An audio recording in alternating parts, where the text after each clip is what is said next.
Ed Sheeran seems like he's on top of the world, but he's having the worst year of his life. Ed Sheeran broke down while performing. The singer appears emotional. The moment you find out the worst thing in the world has happened to someone that you love with all your heart. He was like your everything. He believed in you when no one else did. Before Taylor Swift made Ed into a household name, he gave him a shot. We were having this rise together. I didn't have anywhere to live, and everyone saw me as a joke.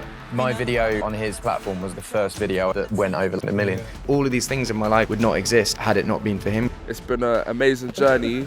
And then suddenly someone hangs you a shovel and you're putting dirt on your mate's grave. And he realized his wife might be next. They found a tumour in Cherry's arm. The diagnosis wasn't good. Everything in my life got so much better when she got into it. I might die. You know, she's pregnant and they can't do anything. Now he's spiraling out of control. Massive alarm bells for me. He needs to process. He hasn't processed at all. With his friend gone, Taylor is stepping in. We don't really go a day without speaking. Trying to help them to get through this. But life doesn't really go on if the person you love most in the world isn't in it. When did you realize everything was falling apart? Cherry had gone to have her lump taken out, and I kept saying to you that it was just a lump and not to worry, and that it was all good. And then I was rehearsing, and I remember getting a call from Ches. The doctor was basically like, this is really bad. We were like, oh, okay. And he was like, but we're not going to have results back for a month. So we just sort of wandered around London for the day. What happens is you kind of have the initial report, and then they look at treatment plans and like how you're going to manage it. But then there were no treatment plans that worked with the 6 months with pregnant. With the pregnancy.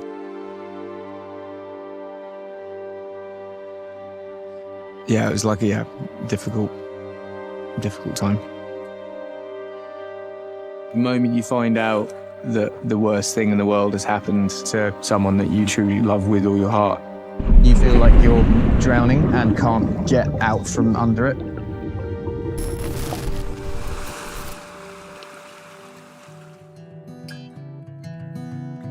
We were friends at school. So he's in the year above, I'm in the year below. Always really got on. We had, I guess, flirted with the idea of flirting. Does that make sense? We did have a little smooch around that time, you know, as you do when you're that age. And then she basically went to university in America, and I went on tour, and I didn't see her for a few years.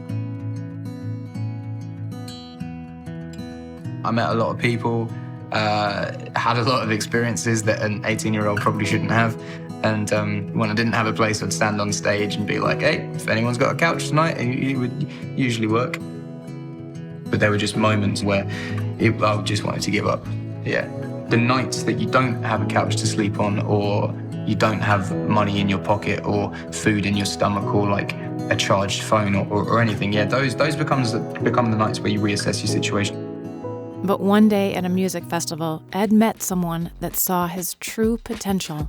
With the music industry, you have to wait for one person to be like, that's great. And for me, it was Jamal.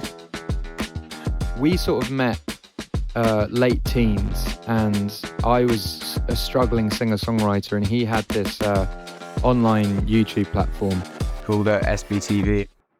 I had SBTV when I was roughly 15 years old. I got a camera for Christmas. Then I went out onto my estate, started filming the local talent, and then uploading it to YouTube. Jamal was the first person I connected with in London who was my own age, so we just bonded instantly as if we'd been to school together for the last 10 years. He grew up loving grime music, I grew up loving grime music, and although I'm from Suffolk and he's from London, we just feel like the same person. I was living with him. He'd become my best friend, and we were having this sort of rise together. Like, I basically lived in his bedroom. His mum thought we were having a relationship.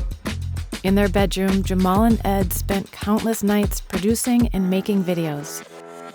My success and his success was tied together. Like, we came up together. So I'd be playing like Shepherd's Bush Empire. He would launch a record label with Sony. We're constantly just like egging each other on. But despite their growing success, Ed wasn't satisfied.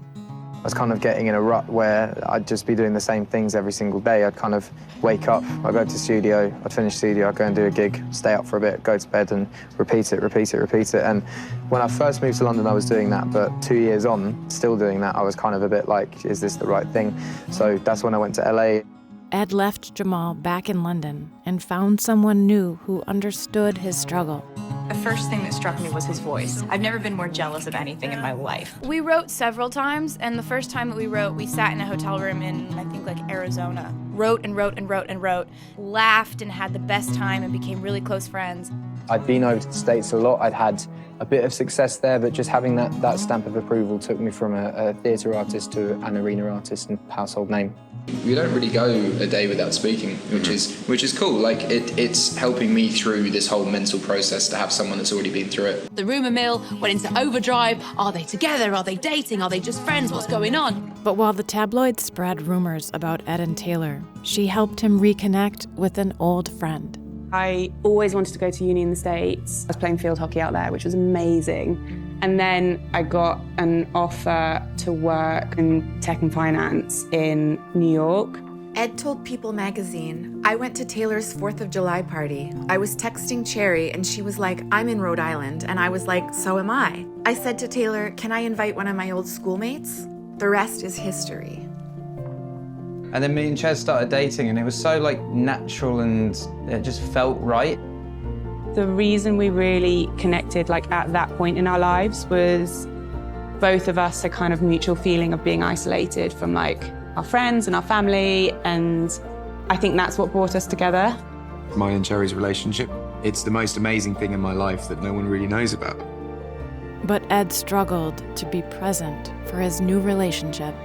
There would be times when it was like a good couple of months that we didn't see each other. Every single week, I got a postcard coming through the door. They all say exactly the same thing, so there's really not much man of a few words, weirdly. They literally say, wish you were here. Except for, he'll kill me for saying this, the one that says, wish you were her. So, you know, that got the old mind racing.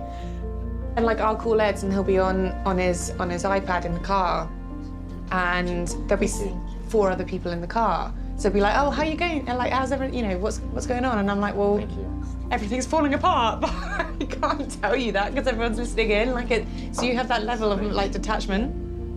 I totally knew what I was getting into, but there's definitely aspects of it which is a lot harder than I thought it was going to be. And just as Ed and Cherry were starting a new family, they got some devastating news. They found a tumour in Cherry's arm. The diagnosis wasn't good and, you know, she's pregnant and they can't do anything. Long story short, super got diagnosed with cancer, which was like a massive shitter. You've said that twice now where it's like, oh, it's all good, but like... It was horrible, but... I know, but like, but you're saying it for the cameras, like, yeah, it's all like... You said, like, got diagnosed with cancer, no biggie, like hell, man. You make me cry. But, like, you're definitely just playing it down, but it was horrible. Yeah, it was gnarly. Those days were horrible days. But the worst was yet to come. Music entrepreneur and YouTube star Jamal Edwards has died at the age of 31. He was a leading figure in Britain's rap and grime scene. The cause of Jamal's devastating passing was due to cardiac arrhythmia caused by having taken recreational drugs. I just remember waking up in the morning and getting a call and just being like, he's dead. And it's, you know, I'd been speaking to him like 4 hours before that. And I just didn't believe it for ages. Do you feel like, oh, why wasn't he more responsible? Why didn't he take care of himself? He's such a great guy. He's a great human being. I think there's many more layers to that, man. I think there's, you know, there's many. I don't want to go into it, but there's more layers to it than just what the media have reported, basically. And when it was time to celebrate Jamal's life, Ed struggled to be present. The funeral was like 30 people, but he knows like 10,000 people. So this is the first event that like everyone can come to and come together and remember him.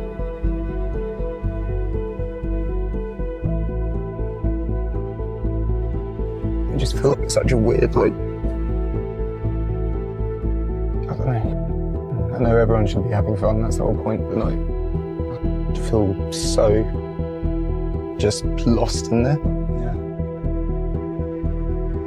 Ed tried to bury his grief and continue his work. This year, there hasn't been a single day that he's not been working or performing or writing or doing promo.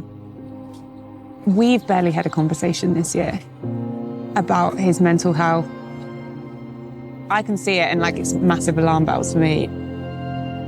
There's no way he's had time to just sit and process and be at peace. Despite his wife's concerns, Ed thought he had it all under control. I like going on stage and having fun and showing people a good time and having a good show. I got into music because I love it. I want to make people happy. I think it's the best job in the world, and that's why I do it. But when Ed stepped out on stage, his true feelings caught up with him. So I had a friend pass away at the beginning of the year, which was and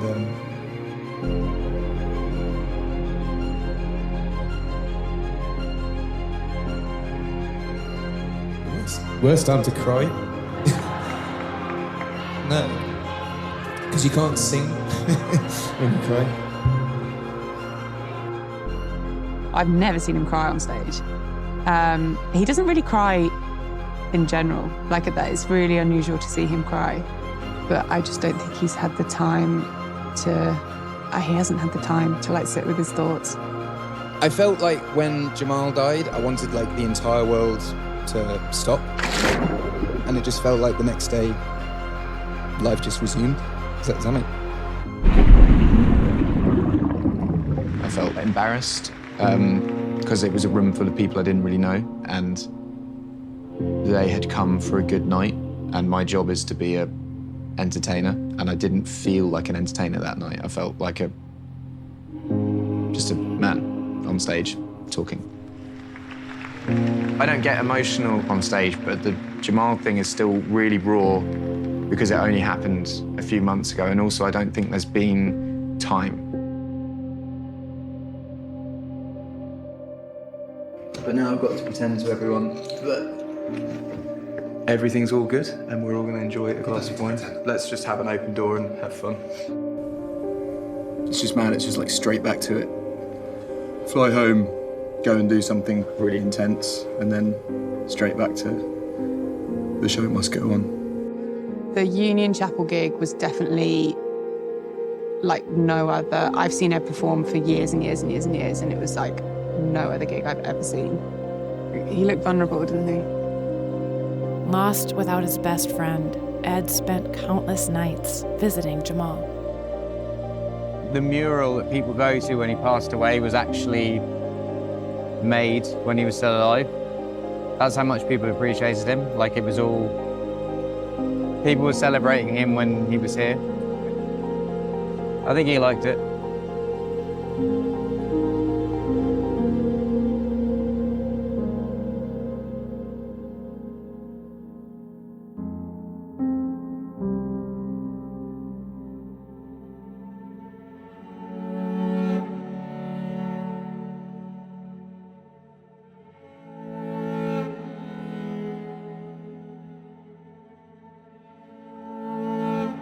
Friendship, it's just this chemistry that happens. And it's burning, you want to hang out with each other every single day and do all these things together, and it's just about sharing everything. When it ends, it's just devastating. You know, I was trying to knock down the door for so long, and it wasn't until meeting him that a door actually opened. My video on his platform was like the first video I ever had that like went over like 20,000 views, and then it was like 100,000, 500,000, a million. My manager's first video he saw of me was an SBTV video, you know, like all of these things in my life, all of these pieces would not exist. And I feel like I really wouldn't have had the eyes and ears on me had it not been for him. For like the next 5 to 10 years as well, I really need to sort of amp it up a bit. So I'm at my halfway point. I don't even think I've done what I've wanted to do yet. It's horrible. I know everyone goes through it. I know it's like a common thing that you can't avoid. yeah. After months of struggling, Ed's wife confronted him. We just had a really, really low 3 months. At the start of February, we had the diagnosis of the tumour. We had sequencing of the tumour, and that came back like much less severe than they thought it was originally, which was like the most incredible news. I nearly threw up when the surgeon told us we could wait till the end of the pregnancy to get the tumour out. We didn't have to worry about delivering the baby early. So we got that news, and then the day after Jamal died. So my wife talked me into going into therapy, and I started doing it, and I realised it's not like a button that you press where you're like, I'm automatically okay, but it definitely helps. And I would recommend, if anyone's having like real lows, like just speaking to someone who is paid to hear you out and normalise it and be like, it's okay to think like that. It's just good to talk.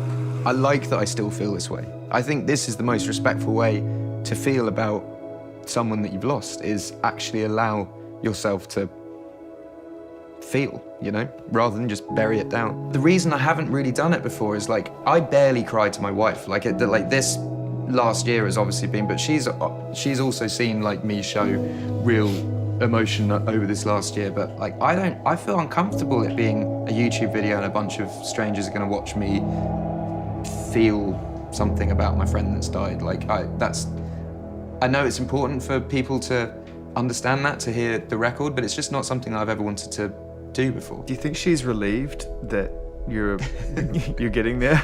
Yeah, I think so. Ed will never stop doing what he's doing. Like, it's really important that he carries on. I think he's doing something incredibly special. I really want to be able to support that and support him, but at the same time, like, preserving our family. So it's about striking that balance, I guess. As I always said, I would never spend more than 10 days away from Jez and the kids, and I actually think 10 days is actually way too long. And also, if there's like tension and arguments, like I lose the ability to be like, hey, I love you. And although he no longer had Jamal by his side, there was someone else who wanted to help him continue what he and Jamal had started. The last time I saw her was the day before Jamal died, and we went out for dinner, and then he died in the early hours of that morning. We can be open with each other about that sort of stuff as well, you know. I had like a hour 20 conversation with her yesterday, and we were just, everything that was on our minds we talked about, and I mean that in itself is kind of therapy as well, because you're actually talking to someone that genuinely gets it. Oh yeah, she's a real one. all the things that you feel and have insecurities about, and how other people treat you, or how your family treat you, how your friends treat you. Like, she's just basically in the same sphere. I have a real affinity to her. Like, obviously, like, musically, she's brilliant, but like, as a human and as a career, like, we've sort of known each other since the start of my career, and we're just very similar people. She was the inspiration for it. She said, I think it'd be really important for you as an artist to do what I did and work with Aaron, because this is what it did for me, and I think you and Aaron should work together. So that sort of opened the door to it, and I am incredibly grateful. I'm making some of the like most meaningful music to me that I've made in a very long time. Ed Sheeran is honoring his late best friend Jamal Edwards in new song. This is one of the most important things that I've ever done in my career, and I want to make sure that I enunciate, pronounce everything right, say everything I want to say, do it in the right flow. Like, it has to be perfect.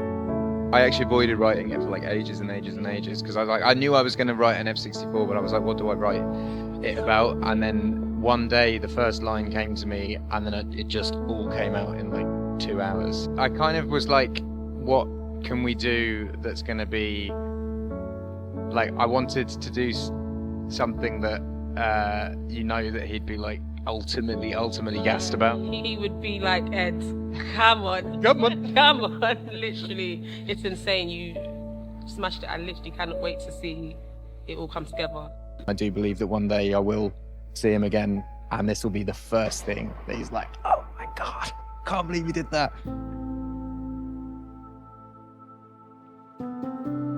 The Jamal thing, like, I'm never gonna feel okay about that, but that's not gonna stop me from like having fun and going out and spending time with friends, and like I'm not going to feel guilty if I'm having a nice time and stuff. That's like life is for living.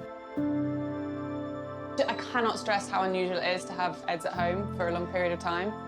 Being here and being able to just be present. I'd say the last kind of year and a half has been a big transition phase for us. Oh, it's cold. Everything's about balance, and I think that's one way he's massively changed, just like trying to weave in a lot more personal time. I think now's the only time he's really taken a step back, I think, and started to just like process everything and giving himself like the mental space. Had my follow-up MRI scan of my arm just to see if the tumour had come back, and we saw the surgeon. He looked at the scans, and it all looks good. I think everything's in perspective. Nothing matters other than health and time with people. No one ever really has it like truly figured out, and I feel like every week I'm learning and becoming more of an adult. Life is unpredictable, but life goes on, and you just take it one day at a time.